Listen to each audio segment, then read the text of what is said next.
the roots of our humanity. Why? Why do we say that? Okay, I look back and I think, so interesting. Master Hua explained Buddhist sutras every single night for 30 years, twice on Saturday, twice on Sunday. The emphasis there was he wanted us to hear the Buddha's voice. Okay? Now, it had a twist, which was, in Asia, when you lecture on a sutra, you lecture commentaries.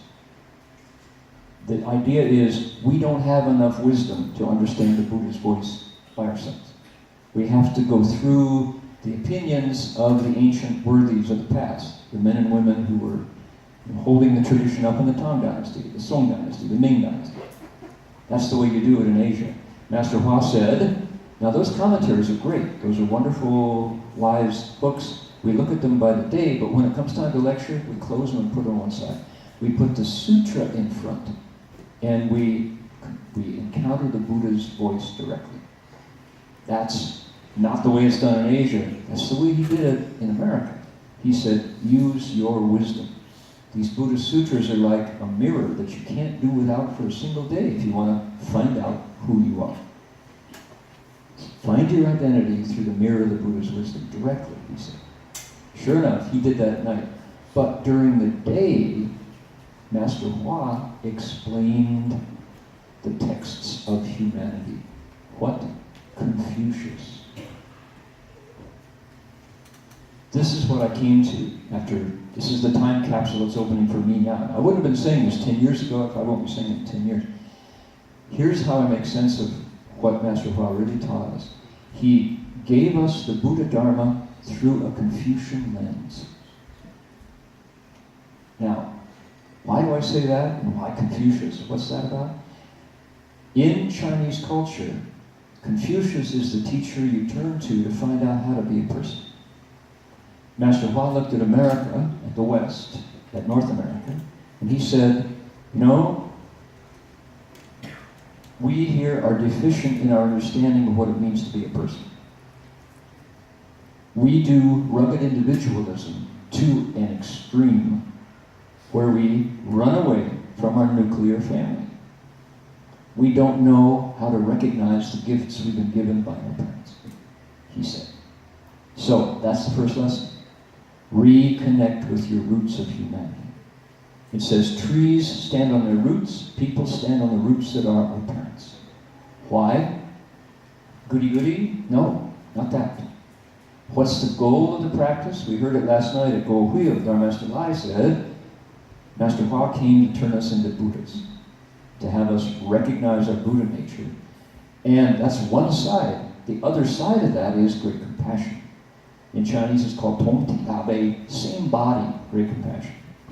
Not just uniting with other people, or people who look like us, or vote like us, or talk the same language, but all living beings. The ones in fur, the ones in feathers, the ones in horns, the ones in hoofs, the ones with fins. Same body, great compassion. Where do you get to great compassion? Through our own roots of humanity, which begins with our parents. That's the teachings of Confucius. Not only. Confucius doesn't own those teachings, but in China, he's the one who articulated it. So at the City of 10,000 Buddhas at Gold Mountain Monastery, we heard all these stories through the Di Zi Gui, standards for students, through the Xiao Jing, the Sutra of Filial Compliance, the filial respect, through the teachings of the Lun Yu, the Analects, through the teachings of what came to be known as Fo Zu Dao Ying, stories of the patriarchs, how they grew up as human. At every hand, Shifu wanted us, Master Hua wanted us to recognize what it meant to be a person. We're deficient in that. Proof? One of our colleagues taught at Berkeley High School for 36 years. He's the person who set up the Berkeley Monastery with me, Doug Powers. He taught at Berkeley High School, taught 17-year-olds for 36 years, classroom teacher, right? So what did he do? He says, when he first started, he's been retired now for about 40 years. 40 years ago, when he retired, or when he first started, he said 40 years ago, most of the students, maybe 70% of the students, came from two-parent families. Mom was home, Dad was home. When he finished, 36 years later, he said 70% of the students came from single-parent families. A percentage of them came from no-parent families, groups, homeless. The family structure is breaking down in the West. It's not that criticism, no, it's just, that's what's going on. It's not what it was. Okay? It's eroding, it's changing, it's morphing into something we don't know what it's going to be. So that's interesting. We are individual to the extreme. We need this teaching if the Dharma is going to take root here. We need to know how to find our parents. The Chinese say, 知恩报恩. You recognize kindness given to you, and you think to repay that kindness.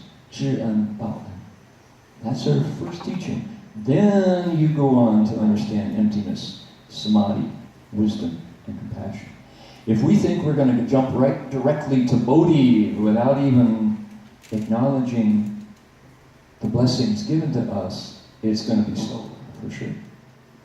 Okay, interesting, huh? That's the way I'm just thinking about it this way these days, is we're learning Buddha Dharma through a Confucian lens in our tradition. It's relationships. That sounds funny? Our tradition is called the Mahayana. The Mahayana, the hero is who? The hero is a bodhisattva in the Mahayana. Other traditions, it's different. It's the arhat, it's the sage. Okay? So in the Mahayana, this bodhisattva, what does a bodhisattva do? Bodhisattva, Sanskrit word, it means awakened being. Right? Awakened being. What does he do? The awakened being says, I'm going to wake up, but I'm going to wake everybody else up. The way I get to wake up is through waking up all the living beings that I'm connected to. I'm going to benefit myself through practice, but the way I do that is benefiting all those beings that I connect to. I'm going to take myself across from confusion to awakening, but I do that by taking every living being across together. Because why? I'm not broken from them. The idea that I'm broken from living beings is part of my confusion. It's part of delusion. Okay? How are we doing? Is this way too much? I don't know if anybody expected to hear anything like this. But this is really what I'm thinking. So, when I say relationships, that's it. The Bodhisattva has to have a relationship with the living beings that he's going to wake up, benefit, and take across, or he'll be lonely. Nobody's going to want to listen to a word he says. He didn't connect to them. This is a Confucian concept brought into Buddhist wisdom.